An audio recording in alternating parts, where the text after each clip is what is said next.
Whoa, it's the Illusion reporting from somewhere on Spaceship Earth up here at, I think, Salmon Creek Falls. I'm just doing the intro here because it's kind of loud, and then I'm going to go down and make a video about my thoughts.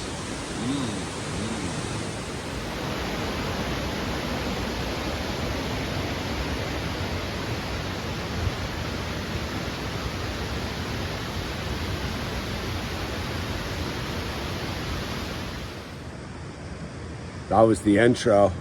I think I wanted to talk about, I don't know, you discover realities in this fake existence that are truths, right? So I guess I'm speaking to the people that are totally true to themselves, honest with themselves, have dealt with their shadows, have dealt with their inner turmoil, their inner chaos, and are operating on a program of pure truth, right? I mean, when you really get onto the program of pure truth, you really do begin to see that most of the constructs of this society are completely fake. It's all lies, misdirections, chaos, facade, illusion, hoax, smear, mirror. And you're moving through it, right? You're moving through this existence. And you get to these kind of points where you're like, dude, like, yeah, right on, like, open trail ahead. You know, it's level, it's gonna be like smooth sailing for a little bit, right? Because you've just been climbing, climbing up and, trudging the climb of happy destiny, so to speak. And so you're walking on, you think you're getting to the flat trail, and then you just realize it's just, it was an optical illusion, dude, that you just couldn't see how the optical illusion was it looked flat, but as you walk it, you realize it's just all contorted and crazy over the course of that flatness, that the flatness was just like two railroad tracks disappearing into one line at the end of the line of sight, right?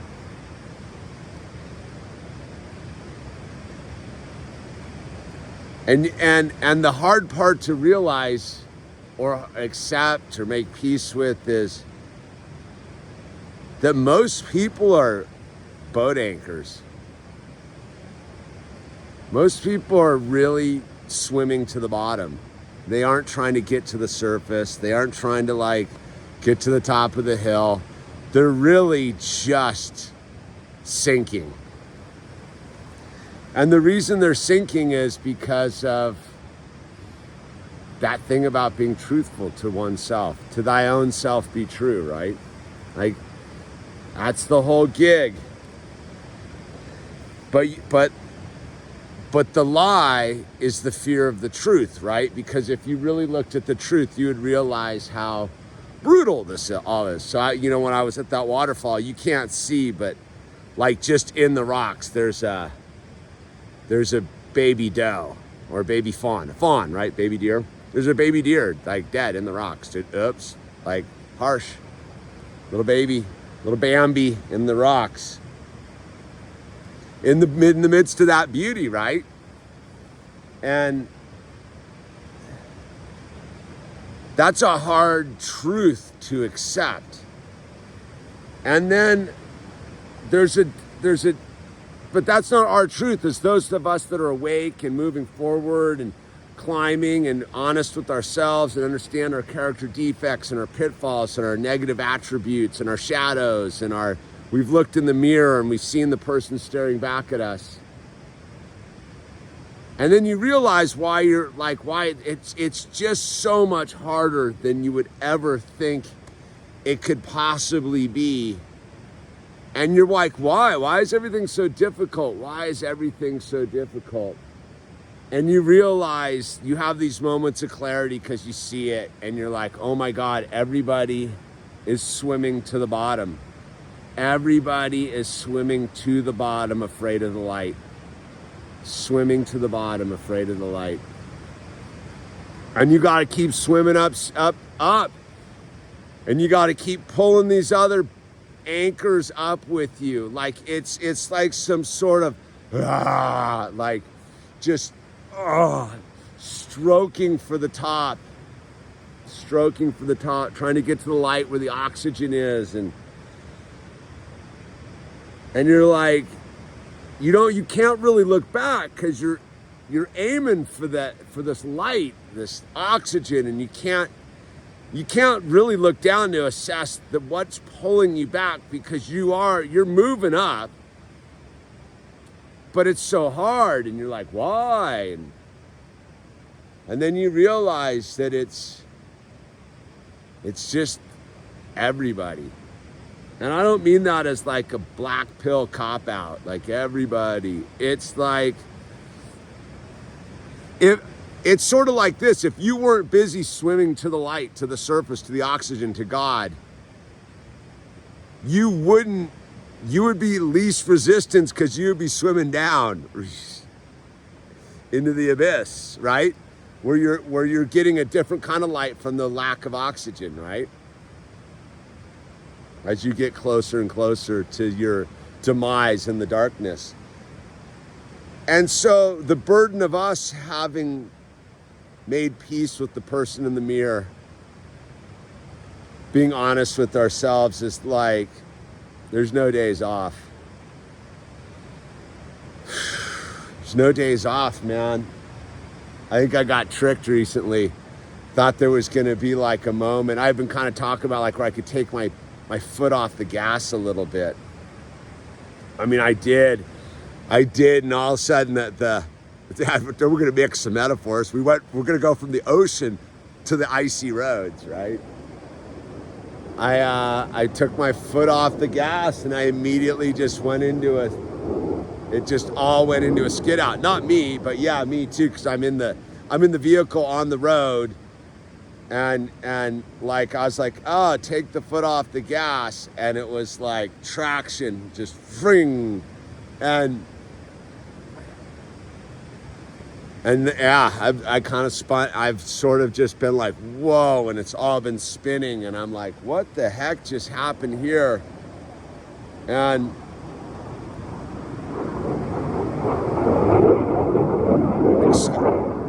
excuse the flyboys from China Lakes Naval Weapons Station. They aren't short of gas, dude. There is no gas shortage, by the way. So there's no like sour grapes about it, or like finger pointing about it. It's just that realization that if you are in truth, if you are in that space of moving, swimming to the light based upon the truth of God and your own shadows, it ain't gonna be easy, man. It's gonna be beautiful. It's gonna be hectic. It's gonna be tumultuous. And it's definitely not gonna be easy. Sometimes I think that, like, I don't know what I think, man. It's just hard to make peace with the fact that everybody's working against us. Like everybody's working against the happiness, the peace, the salvation. Like everybody is actively doing everything they can to make sure that the ship sinks, man. I feel like it's just, here, switch metaphors again. I feel like, you know, you're up on the bridge of the ship and it's capsizing, you know, like in the Titanic, it's capsizing. And you go down and you see the icebergs. You're like, oh, we must have hit an iceberg. And then you go down to below the waterline in the ship's hull, and all you see is a bunch of people with like picks and metal grinders and blow torches, just like punching holes in the bottom of the ship. just cutting holes in the bottom of the ship, just doing everything they can to make sure that water comes into the bottom of the ship. And you're like, stop. Like the Wetiko, the mental madness of this whole thing is so next level, man. Like it really is like in some doomsday ship where you're like, stop punching holes in the bottom of the ship in the middle of the freezing ocean. What are you doing? But they're like, we want out of the ship. We want to swim to the bottom, dude. And I guess that's that weird thing, dude. It just sort of is. I mean, I'm sitting here, right? I don't know, like I'm sitting here, I'm in this crazy canyon up here. And I'm sitting here and I'm filming and I'm looking at this, dude, right? I'm looking at this just little ecosystem in these rocks, dude, in this crack right here. And I'm like, that can't be easy. Look at that, look at that. Look at that. That can't be easy, right? Got some dude sticking his camera on you right there, like, you know, with a quick cleave of the hand, it's all gone. I don't know, man. I don't really know what I'm getting at. It's just, I think what I'm getting at is I had fooled myself into thinking that this is like a convoluted thing, is the truth according to God, according to the Word, according to everything that those of us who believe is everything's going to be all right. Like it's already been foretold. Everything's going to be okay, right? And at the same time, everything's not going to be okay. Like nothing's going to be okay. And it's the thing I talk about. Sometimes I talk about there's the lower dimensional world and the higher dimensional world. And that's the two worlds. The lower dimensional world, nothing's going to be okay. Absolutely nothing's going to be okay. And then in the higher dimensional world, well, of course everything's going to be okay. But it's that thing where you have to like actively realize that no matter what you do, people are going to boat anchor you, man. That's why the hermit goes and lives on top of the mountain. Not because he doesn't want to hang out with people and have all that. He just doesn't want to be boat anchored. But that hermitage is a boat anchor in itself, because how do you learn the truth of God that everything is going to be okay? I mean, I guess you can figure that out as a hermit too. That's what the monks are, right? What I'm getting at is,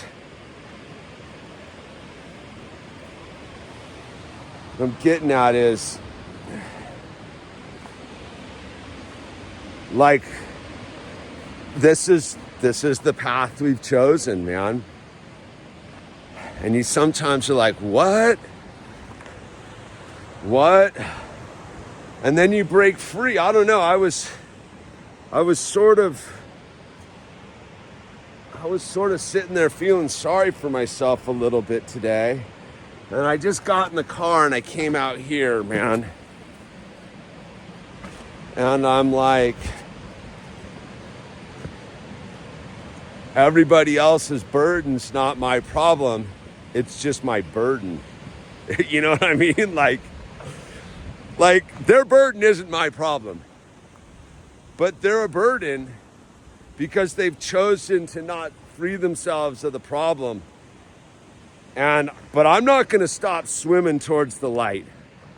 I think when I woke up this morning, there was a brief moment where I was like, I don't think I can keep swimming towards the light, dude. This is too much. This is too hard. I'm too soft and pathetic and weak. And then you realize that, like, you don't have a choice, dude. You don't have a choice. Because if you stop swimming to the light, you just become somebody else's burden, right? You just become someone else's boat anchor when you stop swimming to the light. And it's like, that's like the thing is, if it's like so dumb, simple, complicated in one sense, because if everybody would just stop swimming to the bottom, it would be like this exponential ease for everybody to get to the top, to the light, right? It's crazy, dude. That's the hard part, because I literally trip out sometimes, like, why is it all so heavy when the truth is so obvious, dude? It is so obvious. And yet nobody wants to, like, do the work on the front end. Everybody just wants the reward on the back end, which is this fake light by swimming down to the bottom, depleting yourself of oxygen. Realistically. I mean, dude, the answers are simple. So simple, and yet everybody's just fully just decided to make it complicated. And it's like, yeah, I can be free of it. Like, that's, I guess what I'm trying to say is, like, yeah, I can fully ignore it, but that's not the truth. It's that sort of like that realization I had, like, early sobriety, when I was like, no matter how sober I get, my life will always be affected by alcohol, because I live in an alcoholic society. I live in a society that its number one priority is self-pleasure and not feeling and being just catatonic about it all. And that's, you know, the drugs and the alcohol, dude. So I'm like, it's sort of like that is, you know, the freedom's gonna have to come from the realization that it's like that, man. It's sort of sad, I think it's sort of sad. I get like a little melancholy about it sometimes, because I'm like, all you got to do is be honest. Like, if you can do one thing, right, it's just be honest about it. But that's where everybody's delusional, because they're just lying to themselves about what it is, man. They're lying to themselves about lying to themselves. If I could think of, like, what's the one thing everybody's lying to themselves about? They think they're telling themselves the truth.